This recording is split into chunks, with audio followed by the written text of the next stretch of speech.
Hey guys, and welcome back to That LP Show. The name of the game is The Legend of Zelda: A Link to the Past for the Super NES. We're ready to start our ascent to the top of Ganon's Tower, and we are first greeted by a very frustrating room with a bubble and two mimics, a green one and a red one.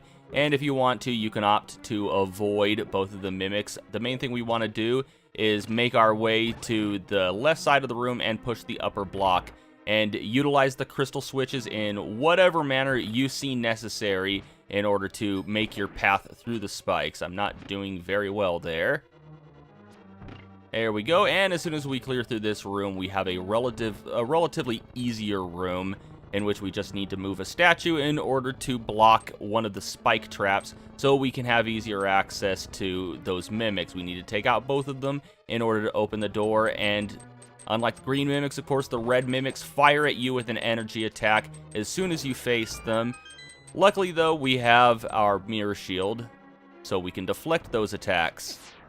Or not really so much deflect as much as simply block. If we were able to deflect it, it would fly right back at them. Anyway, same thing here, except we're dodging BMO statues. And as you can see by the decorative lock on this door, we wouldn't have made it very far without first taking a trip down into the basement to grab the big key. Alright, we want to get as high as we can here without hitting one of the crystal switches, because we're going to release a few Igors or Cyclopses, whatever you want to call them. I still don't know. Just call it whatever you want. Alright, and now the trick here is to time. Let's see if we can do this. Yeah, there we go. But the big trick there is to time hitting the crystal switches to where you can actually block the traps on the outside. Anyway, this bridge starts to collapse as soon as you step on it, so you want to be really quick. At least, actually, does it collapse? I think it collapses. Anyways, you see there, just do a Pegasus dash towards one of those blocks and you fly backwards in order to access this room. And in here we just have some skulls, some fairies, just a few items that you can pick up. Nothing too important, but it's worth showing off how to get it. A lot of people are tripped up on exactly how to get across that gap. But yeah, just do a Pegasus dash right into the blocks, and the knockback will knock you back over the gap. Alright, and much easier enemies right here. Enemies that we can simply take out with our sword. A couple of Stalfos, a couple of horse heads. I'm not exactly sure what those enemies are called either. It gets a little easier from this point forward. There are a few more frustrating parts. We are going to have to contend with a few more repeat bosses before the end of this tower. But of course, for right now, the major source of frustration isn't going to so much be the enemy placement or the type of enemies that you're dealing with as much as it is the terrain of each room. Right there we had spikes with rotating conveyor belts, and we have the same thing in here, except now we have ice. So it's really all a matter of trying to survive the hazards of the room while trying to take out the enemies, because at this point, the enemies themselves aren't going to be much of a threat, especially if you have all of your heart containers, a fully powered sword. As you can see, we're one-shotting everything.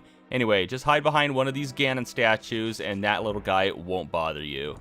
And here's our rematch with Landmalus. Much easier this time, considering that we're much stronger. It only takes 2 sword swipes with a fully powered Master Sword in order to take out each worm. And the fight is pretty much identical to when we fought them in the Desert Palace. The only big difference being that block in the corner shooting fireballs at us, which honestly is not much of a threat considering that we have the mirror shield. And in here we just have a few skulls that we can pick up in order to replenish whatever we may have lost. It's not much, but, you know, it's better than nothing. Now, in order to make it through this room, we have to navigate across an invisible path in order to get to the other side of the room. But in addition to that, we have to take out these 3 whiz robes. There's a few ways you can do this. You could use the Cane of Samaria to place a block and push it along the path until it falls, and you can use that to navigate your way through, or you can use the Ether Medallion and memorize where the platforms are in order to make it through. If you use the Cane of Samaria, you can actually place it in the center of that room and then explode it when all 3 Wizrobes have appeared, and it'll spread out energy shots and take out all 3 of them at once. And we just need to take out these 4 Wizrobes in order to make it through this room. This Ganon's Tower seems to be pretty inconsistent. with its difficulty curve. It seems to be all over the place. There's rooms that you'll run into that are extremely difficult, and then the next room you'll run into is easy, and then the next one is slightly harder than the one you were just in, but not as hard as the one that you just passed through. It's weird. The difficulty is all over the place. It doesn't just progressively get harder, at least not in my opinion. Okay, so we need to light all of these torches, but these skulls can get in the way, and by the time you get to that door over there, the torches may have already gone out. So we need to just start with the first one, and this one over here, and then we'll just light these other two braziers on the way down. There you go. If we didn't get those skulls out of the way, they could have been a hindrance, and the torches would have gone out before we had a chance to get to the door. A pretty easy room right here. Just, well, you could use the mirror shield if you're facing in the proper direction to block the eye lasers. And just make it through the stairs. Oh, come on, there we go. Alright, that room is easy enough. Just stay towards the top and light all four of the torches. You don't have to spin all the way around. Just remember that the fire rod can do that from a long distance. I've seen people really mess up that room because they're trying to light all four torches with their lantern. Alright, got everything in this room. Easy enough. Just get the key from one of the Helmosaurs and move on if you don't care about the stuff in the treasure chest. Alright, now here, we want to place a bomb right about here and try to get it to detonate as it's going down the conveyor belt, and then just try to get this large trap lured over here, and as it's retreating back to its neutral position, just move along. Okay, we just need to, well, that was easy enough. Yeah, we kind of trap ourselves in here with some hazardous enemies if you're not careful. So just, you know, grab what's in the chest and move on.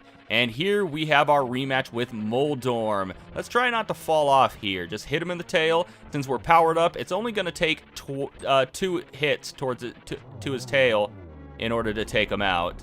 And as soon as he's, well, you can't open up your, I'm trying to switch to my hookshot right now, but while he's exploding, you can't actually open up your menu. It's weird. Okay, so, yeah, once you beat him, that chest appears, and you can use it as a hookshot target to make your way across the platform. Alright, nothing much to do in this room, just try to avoid all the hazards, and yeah, this room is just out to destroy you. There's Helmosaurs everywhere, spikes everywhere, ice, conveyor belts, those 2 bouncy things earlier in the stage. It's a pain in the ass, so just try to make it through as fast as possible. Anyway, once we pass through this room, yeah, let's get our bug net ready. Why not? For our rematch with Agahnim. And he's a bit tougher this time. But, you know, the same rules apply. Just deflect his magic back at him. And I want to try to use my bug net here because it has a wider swing than the sword. And as you can see, he multiplies. Ah, that was too slow. Yeah, he multiplies into 3 different forms. You can easily see which is the one that you're supposed to attack. It's the one that is not transparent, and it's the one with the darker shadow. So, yeah, even though there is only one real Agahnim, the energy shots from all 3 Agahims can actually be deflected back. As you can see, I hit him twice because I hit one of the energy balls from one of his shadows back at him. And I'm not sure if I mentioned it before, but if you actually hit Agahnim directly with your sword, you will receive an electric shock and take damage. Also, be careful because the real Agahnim here can also do the move where he goes up to the top center of the screen and shoots down a large bolt of lightning. I'm not sure if he's going to do it because we almost have him cooked here. Alright. A few more hits ought to do it, and we should be done here. There we go. And that's it. We won. World is saved. Or is it? Yeah, it looks like Agahnim was in fact Ganon in disguise this entire time. Where do you think you're going? Anyway, we're gonna chase him down by somehow using the flute in the Dark World. Don't ask me how the bird got here. Anyway, all we have to do is jump right into that bat hole right there for the final battle with Ganon. But that's going to have to wait until next time. And until next time, thank you for watching That LP Show, and have a one that is good.